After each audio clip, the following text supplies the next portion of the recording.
To shape piping bags, I usually start with a sheet of parchment paper. I cut it in half once to then have 2 rectangles. You can make it out of the whole sheet of parchment, but the piping bags will be bigger. So I usually cut the sheet in half. I make sure it has good seams, is creased well, and then I can cut through this with a straight knife. Those individual rectangles I then cut into 2 triangles. I fold the paper over so that it's about halfway. The corners don't have to be perfect, so even if it's not meeting one corner exactly at the other point, like this one is good, but the other one works perfectly well too. So then again, I make sure that this cut goes really well. So I crease it really, really well, and then I cut through this with a knife. That one cut, that line is the most important one of the whole piping bag. So then I'm left with 2 triangles, one long side, one short, and one medium. I take the short one and I roll it so that the 2 corners meet and that one line extends down to the point. I hold on to the 2 corners with my right hand, and I use my left hand to roll that long piece once around the bag, so that in the end all 3 corners meet. Most of the time it's still open in the front, but you can use your thumbs and your hand underneath to slide it up and down, to then pull the outside to close that gap in the top. In the end it should be quite pointy, almost hurting you when you stick your finger on it. You hold on to this as it's rolled, and then you fold in the outer layer and create a really nice crease there as well to make sure that it doesn't slip. Check that it's still pointy, and then you can ensure this fit by tearing in a little piece and folding it across, so this way afterwards you can store it and you can do whatever with this and it won't change its shape until you're ready to use it. It's still pointy afterwards. If you ever have a piece where that cut, the long side, is not ideal, it's only important for the long side, but if there's something that doesn't work out that well, it's easier or better to just cut it one more time to get rid of any imperfections on this really long line of the triangle.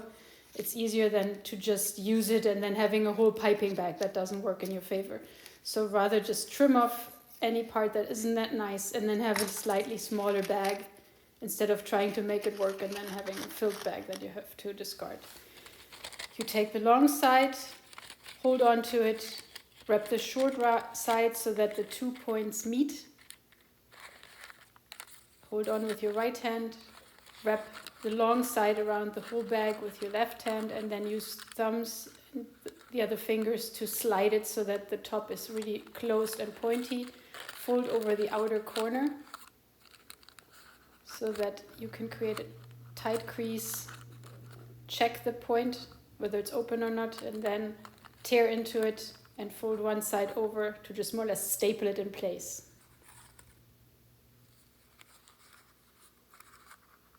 This outer line is really important. So there you need all the tension there to keep it in place. When you want to fill it, don't fill it where the seams meet, fill it on the opposite side.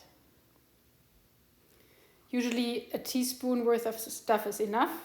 You put it inside where there's no seams. You can even use your thumb to hold it in place. The other side has to have the seam, and then you fold it so that the seam is in the back. You fold it, you fill it to about 2/3 maximum. You fold it, again the seam is in the back. Then you fold one corner over from the right, one from the left, and then you roll it almost like an empty toothpaste container.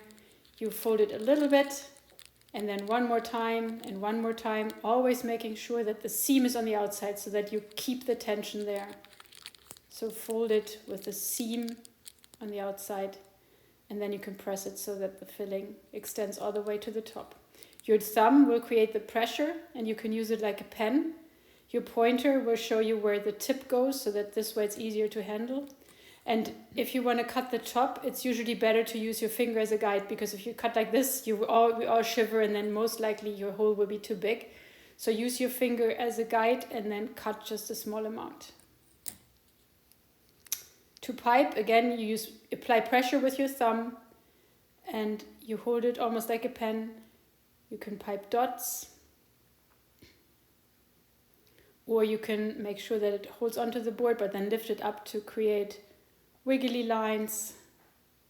Again, the thumb is applying the pressure, the pointer is helping you guide it, and make sure that you always hold it close with your thumb. And you can also use it to write words, letters like happy birthday, for example. As it gets emptier, you keep rolling the top of the bag and you keep applying pressure with your thumb so that this way it doesn't open up on you.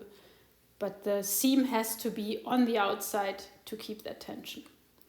If you don't like a bag, you can squeeze the top towards the bottom again so that the top is empty. Use scissors, cut a big hole, and then you can use the content of that bag to fill a second one.